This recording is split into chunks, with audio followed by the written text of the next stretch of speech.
Vero, Whiteside counties in Illinois.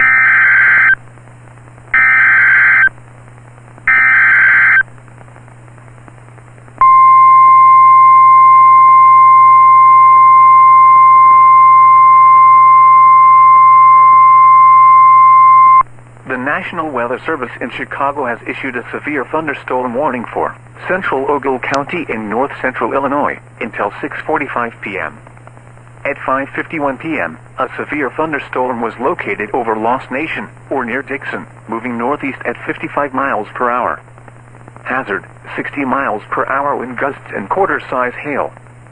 Source, radar indicated. Impact, hail damage to vehicles is expected. Expect wind damage to roofs, siding, and trees.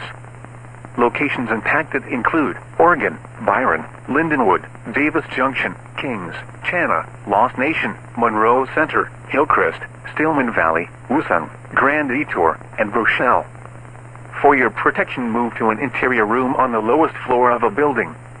A tornado watch remains in effect until 10 p.m. for north-central Illinois.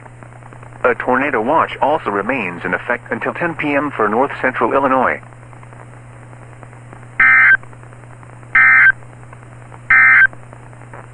The severe thunderstorm